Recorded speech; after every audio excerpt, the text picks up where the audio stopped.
উৰিয়ামঘাট ৰেংমা আঞ্চলিক নিখিল বড়ো ছাত্ৰ সন্থা আৰু বডোসা ক্লাব কাম কে বড়ো লাইব্ৰেৰীৰ সৌজন্যত আয়োজিত বাম্পাৰ ফুটবল প্ৰতিযোগিতাৰ যি যোৱা অক্টোবৰ মাহৰ 7 তাৰিখৰ পৰা অনুষ্ঠিত হৈছে আৰু আজি আহি ছেমি ফাইনেলৰ আজি সমাপ্ত হৈছে আৰু অহাকাইলৈ অৰ্থাৎ 25 অক্টোবৰত ফাইনেল অনুষ্ঠিত হ'ব। অহাকাইলৈ ফাইনেলত খেলিব চৰুপথাৰ FC বনাম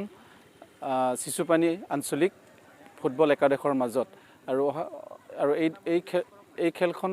অহাকাইলৈ দিনৰ 2টা বজাত আৰম্ভ হ'ব আৰু এই খেলত বিশিষ্ট অতিথি হিচাপে আমি আমন্ত্ৰণ জনাইছোঁ ধনশিৰি মহকুমাৰ মহকুমাধিপতি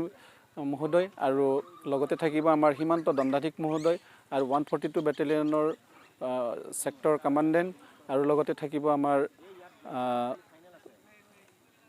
ধনশিৰি মহকুমা ক্ৰীড়া সন্থাৰ সাধাৰণ সম্পাদক শ্ৰী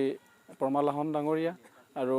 আমাৰ উৰিয়ামঘাট থানাৰ ভাৰপ্ৰাপ্ত আৰক্ষী বিষয়া মহোদয় উপস্থিত থাকিব। লগতে আমাৰ জাতীয় সংগঠনৰ সদৌ অসম ছাত্ৰ সন্থা, গৰ্খা ছাত্ৰ সন্থা, আমছু, নিখিল বড়ো ছাত্ৰ সন্থা বিষয়ববীয়াসকলক আমি অহাকাইলৈ ফাইনেলত আমি আমন্ত্ৰণ জনাইছোঁ আৰু আশা ৰাখিছোঁ অহাকাইলৈ হ'বলগীয়া খেলখনত যাতে আমাৰ ৰাইজে দলে বলে আহি অহাকাইলৈ ঠিক 2টা বজাত আহি আমাৰ ফুটবল ফাইনেল খেলখন উপভোগ কৰিব। তাৰ বাবে আমি এই ইউটিউব চেনেলৰ যোগেদি আমি সকলোকে নিমন্ত্ৰণ জনাইছোঁ আৰু লগতে এইখিনি কথা